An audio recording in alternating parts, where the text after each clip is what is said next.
이번 시간에는 우리 기본 모의고사 3회 문제를 같이 한번 풀어보도록 하겠습니다. 문제 3번이요. 문제 3번 보니까 이제 분석 작업하고 20점이 총 배점이 되어 있죠. 주어진 시트에서 다음 작업을 이제 수행하고 저장하시오. 그렇게 이제 써져 있어요.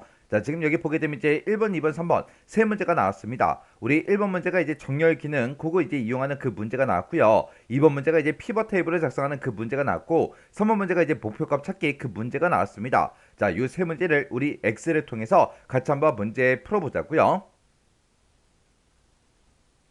1번 문제요. 1번 문제 보니까 이제 분석 작업 1번 시트에서 다음 지상을 처리하시오. 그렇게 나왔습니다. 자, 우리 분석 작업 1번에 보니까 영업사원별 급여 현황하고 이렇게 이제 데이터가 쭉쭉쭉 들어있어요. 이 데이터를 가지고 이제 문제 푸는 거죠. 그때 이제 문제를 보니까 정렬 기능을 이제 이용하래요. 정렬 기능을 이용해서 영업사원별 급여 현황이라는 이 표에서 소속 지점이라는 게 있대요. 우리 소속 지점이 지금 이곳에 있죠. 이 소속 지점을 서초다, 종로다, 강남이다, 강북이다 이 순으로 정렬을 하래요. 지금 얘네들 이제 글씨를 봤을 때 서초, 종로, 강남, 강북하고 이렇게 이제 데이터가 있을 때 얘네들이 오름차순이에요, 내림차순이에요. 오름차순도 아니고 내림차순도 아니죠. 오름차순, 내림차순이 아니기 때문에 우리가 요 순서대로 이제 정렬이 되게끔 사용자 정의 정렬 그걸 이제 이용할 거예요.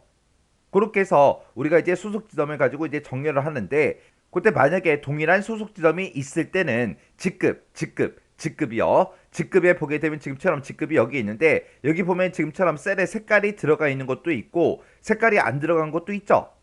그때 이제 셀에 이제 색깔이 들어있는 그 값이 위쪽에 이제 표시되게 그렇게 이제 정렬해라. 그렇게 나왔습니다. 그러면 우리가 이 해당 데이터를 먼저 싹 다 이제 범위를 지정을 해요. 범위를 지정하고 나서 우리가 정렬할 때 데이터라는 이 메뉴에 찾아가게 되면 정렬이 있죠. 이 정렬 이제 클릭해주면 됩니다. 클릭하게 되면 지금 이렇게 이제 짜잔하고 떠요. 뜨면 그때 우리는 소속 지점을 가지고 우리가 정렬을 할 거니까 우리 정렬 기준을 소속 지점 이걸로 이제 맞춰주고 이걸 가지고 이제 오름차순 내림차순이 아니라 우리는 사용자 지정 목록 얘를 이제 이용할 거예요. 그래서 사용자 지정 목록 요걸 이제 클릭하게 되면 지금처럼 사용자 지정 목록에 보게 되면 여러 개 데이터들이 쭉쭉쭉 이렇게 이제 들어 있는데 지금 이곳에 봤을 때 서초다, 종로다, 강남이다, 강북이다 해서 이 순서대로 되어 있는 게 없다고요. 없으니까 우리는 이제 새로운 목록을 이제 만들 겁니다. 그래서 그 새 목록 요거 이제 선택해주고 그 옆에다가 이제 목록 항목만 우리가 작성을 해주면 돼요. 해서 여기다 이제 작성할 때 서초라고 쓰고 컴마 찍어주고요. 종로라고 쓰고 컴마, 강남이라고 쓰고 컴마, 그 다음에 강북하고 요 네 개만 이렇게 이제 써주면 됩니다. 그래서 이렇게 쓴 거를 이제 우리가 추가시켜주면 되겠죠. 해서 추가 버튼이요. 추가 버튼을 땅 하고 이제 누르게 되면 그 목록 항목이 자동으로 이렇게 이제 변경이 되고 그 목록이 지금 이 왼쪽으로 이제 넘어간다고요. 그러면 이 중에서 우리는 요거 지금 방금 내가 작성한 거 요거 이제 선택해주고 그래서 이제 확인 버튼만 땅 하고 이제 눌러주면 됩니다. 그러면 이 소속 지점에 대해서 내가 서초다, 종로다, 강남이다, 강북이다 해서 이 순서대로 뭘 하겠다? 정렬하겠다 그거예요. 그러면 여기까지 하면 이만큼이 이제 끝난 거죠. 그 다음에 이제 동일한 소속 지점이 있을 때는 직급을 가지고 우리가 정렬을 해줘야 됩니다. 해서 여기서 이제 기준 추가라는 거 요거 이제 땅 하고 이제 클릭해 주고요. 클릭하게 되면 이제 다음 기준하고 이렇게 이제 생성이 되죠. 그때는 우리가 이제 직급을 가지고 이제 정렬을 할 건데 여기서는 이 직급에 들어있는 그 특정 값을 가지고 우리가 정렬을 하는 게 아니라 셀의 색깔을 가지고 이제 우리가 정렬을 해줘야 됩니다. 그때 이제 정렬 기준이요. 정렬 기준은 이제 값이 아니라 요걸 이제 셀의 색깔로 우리가 이제 변경을 시켜주면 돼요. 그러면 이곳에 보니까 이제 셀 색 없음 그렇게 이제 돼 있죠. 그때 우리 셀의 색깔이 이렇게 이제 정해졌습니다. 그때 요거 이제 클릭해 보면 지금처럼 이곳에 들어있던 그 색깔이 지금처럼 이렇게 이제 나타난다고요. 그때 우리 셀의 색 요거 이제 선택해주고 그리고 이 색깔로 표시된 그 데이터들은 어디다 표시해라 위에다가 이제 표시해주세요. 이렇게요. 이렇게 해놓고 이제 여기서 확인 버튼만 땅 하고 이제 눌러주면 됩니다. 그러면 지금처럼 이렇게 이제 정렬이 돼요. 지금 여기 봤을 때 서초가 이렇게 이제 두 개 데이터가 있고요. 종로는 이렇게 이제 세 개 데이터가 있고 강남은 이렇게 이제 두 개, 강북은 이렇게 이제 두 개 있습니다. 그때 이제 소속 지점이 만약에 같을 때 지금처럼 색깔이 들어있는 그 데이터들이 위쪽에 이렇게 이제 표시가 됐다고요. 이렇게 좀 우리 1번 문제 끝이요.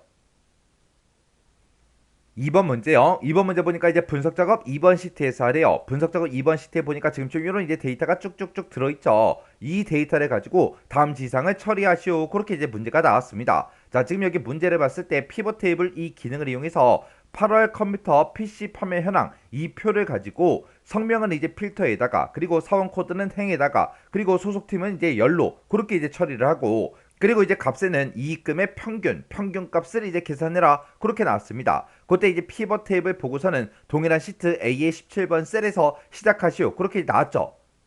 그러면 우리가 이 데이터를 가져갈 거니까 우리가 데이터를 이제 범위를 지정을 해야 되는데 그때 이 데이터를 요만큼만 범위 지정해야 돼요. 우리는 이 합계는 필요가 없습니다.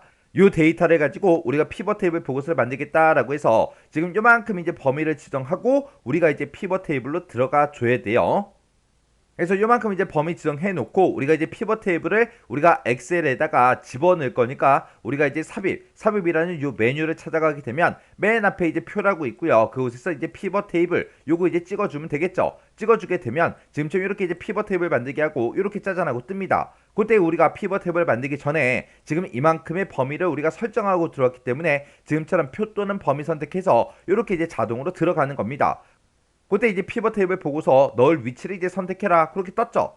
그때 이제 우리 피벗 테이블 보고서는 동일한 시트 A의 17번 셀에서 시작해라 그렇게 나왔어요. 그러면 우리가 이제 새로운 워크시트로 만드는 게 아니라 기존 워크시트에다 만들어 주는 거죠. 해서 기존 워크시트 요거 찍어 주고요. 그리고 나서 우리가 A의 17번 셀을 이렇게 이제 찍어 주면 됩니다. 그리고 나서 이제 확인이요. 확인 버튼 눌렀더니 A의 17번 셀부터 시작해서 지금처럼 이렇게 이제 피벗 테이블이 만들어진다. 그렇게 이제 나왔어요. 그리고 이제 화면 오른쪽에 보니까 피벗 테이블 필드 창이 이렇게 이제 짜잔하고 떴죠. 그곳에 있던 그 필드 제목들이 여기 나타났고요. 이 데이터를 가지고 우리가 이제 필터다, 열이다, 행이다, 시그마 값이다 해서 각각 이제 전부 다 이제 쭉쭉 드래그해서 우리가 갖다 놔주면 됩니다.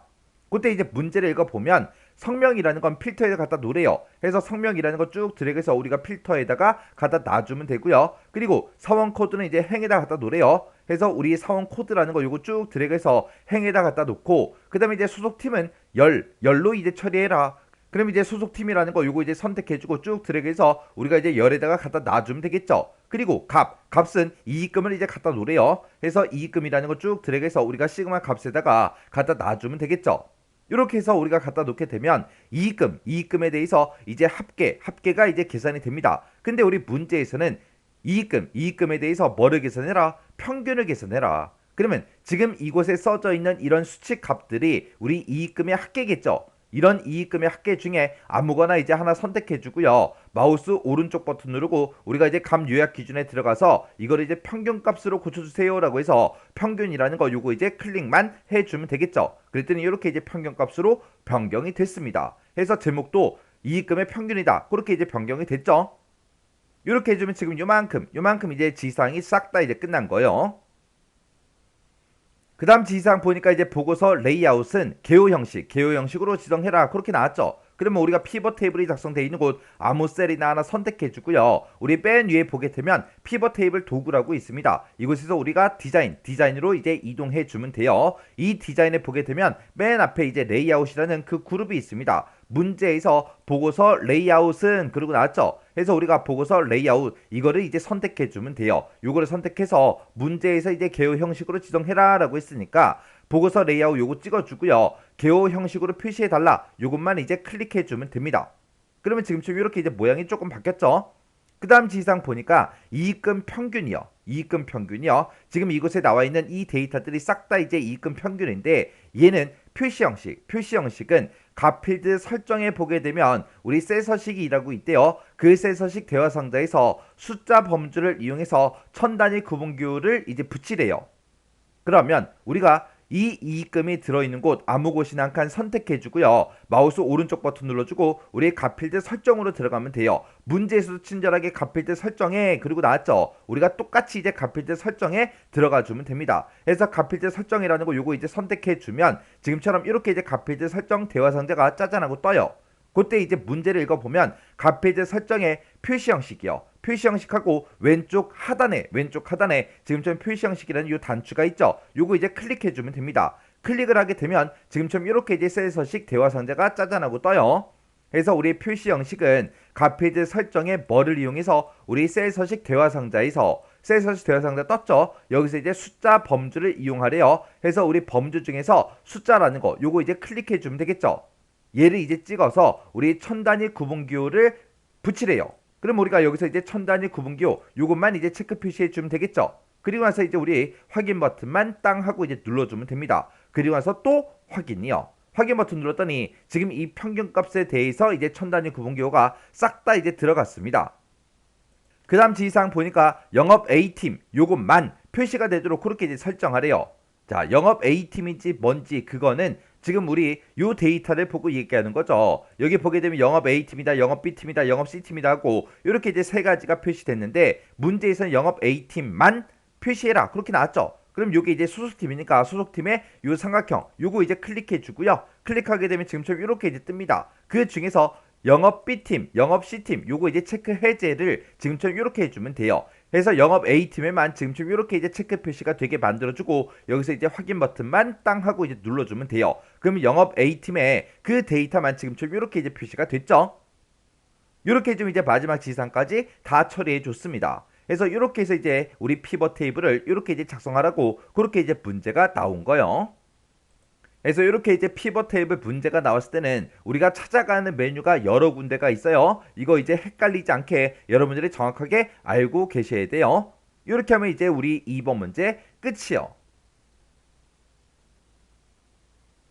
3번 문제요. 3번 문제 보니까 이제 분석 작업 3번 시트에서 다음 지시사항을 처리하시오 그렇게 나왔습니다. 분석 작업 3번에 보니까 지금처럼 이런 이제 데이터가 들어있죠. 자, 여기에서 우리 목표값 찾기라는 그 기능을 이용하래요. 목표값 찾기 이 기능을 이용해서 영업 현황이라는 그 표에서 자바라는 그 교재가 있대요. 자바 교재의 이익금이 그랬습니다. 우리 자바라는 그 교재의 이익금이 지금 여기에 F8번 셀에 들어있죠. 이 F8번 셀에 들어있는 이 이익금이 200만원이 되려면 그때 이제 판매량이 얼마가 돼야 되는지 그걸 이제 계산해라 그렇게 나왔습니다. 얘가 지금 요만큼 이제 들어있는데 얘가 이제 200만원이 되려고 했을 때 그때 요 판매량이 몇 개가 돼야 되는지 그걸 이제 계산하라고 그렇게 이제 나온 거예요. 그럼 이제 우리가 목표값 찾기를 할 때는 우리가 데이터는 요 메뉴에 찾아가게 되면 우리 예측이라고 있고 그것에 보게 되면 이제 가상 분석이라고 있죠. 요 가상 분석을 이제 클릭한 다음에 여기서 이제 목표값 찾기 요것만 이제 찍어주면 됩니다. 그러면 지금처럼 이렇게 이제 대화 상자가 짜잔하고 뜨죠. 그때 보게 되면 이제 수식 셀이다, 찾는 값이다, 그 다음에 값을 바꿀 셀이다 해서 요 세 가지를 우리가 선택할 수 있게 되어 있는데 얘는 그냥 글씨 그대로 우리가 이제 데이터를 이제 찍어주면 되죠. 지금 내가 보고자 하는 거는 이 이익금이 200만 원이 되려고 했을 때 그때 이 판매량이 몇 개가 돼야 돼요. 그렇게 이제 순서대로 찍어주면 됩니다. 해서 우리 수익셀에다가 이익금 얘를 이제 찍어주면 되는 거고요. 그 다음에 찾는 값이요. 찾는 값은 우리가 200만 원 하고 직접 똑같이 이제 입력해주면 되겠죠. 그때 이 이익금이 200만 원이 되려고 한다. 그때 나는 이 판매량이 이제 몇 개가 바뀌어야 되는지 그 값을 이제 바꿀 셀을 우리가 이제 찍어주면 되는 거예요. 그래서 그때 이제 나는 판매량이 몇 개로 변경이 돼야 되냐 그렇게 이제 찍어주면 됩니다. 그래서 요 F8번 셀에 들어있는 값이 200만 원이 되려고 했을 때 요 데이터가 몇 개로 바뀌어야 돼요? 그렇게요. 그렇게 말 그대로 그 순서대로 우리가 찍어주면 되는 거예요. 이렇게 해놓고 그때 이제 이익금을 봤을 때 지금처럼 이렇게 이제 들어있고요. 판매량이 그때 471개 하고 이렇게 이제 돼 있죠. 자, 여기서 이제 확인 버튼 눌러보자고요. 확인 버튼 이제 땅 하고 이제 클릭을 했더니 지금처럼 목표값 찾기 상태 그렇게 이제 떴죠. 여기 보니까 셀 F8번 셀에 대한 그 값 찾기의 답을 찾았습니다. 목표값이 원래 200만 원이었는데 현재 값이 200만 원입니다. 그렇게 나왔죠. 여기 보니까 이익금이 지금 200만 원 바뀌었고요. 그리고 판매량도 지금 727개로 이렇게 이제 변경이 됐습니다. 그럼 여기서 이제 확인 버튼만 땅 하고 이제 눌러주면 끝이요. 이렇게 해주면 이제 우리 목표값 찾기 다 한 거예요. 이 목표값 찾기도 우리가 어떤 셀에다 뭐 찍는다 그것만 정확하게 알고 있으면 우리가 쉽게 문제를 풀 수 있다고요. 자, 이렇게 해서 우리 분석 작업에 있는 요 세 문제를 같이 한번 풀어봤는데 요 세 문제도 뭐 크게 어려운 그런 내용들은 없었습니다. 우리 피벗 테이블이 이제 조금 어렵게 느껴질 수도 있어요. 왜? 찾아가는 데가 많기 때문에. 해서 어떤 곳에서 뭐를 설정한다, 어떤 곳에서 뭐를 설정한다, 그것만 여러분들이 정확하게 알고 있으면 그런 피벗 테이블 문제도 쉽게 문제를 풀 수가 있어요. 그래서 이것도 강의가 끝나자마자 직접 여러분들의 엑셀 파일을 열어서 문제를 풀어보세요. 문제를 풀어보고 헷갈리거나 잘 안 되는 그런 부분이 있을 때는 꼭 그 문제는 반복적으로 연습하고 지나가시기 바랍니다.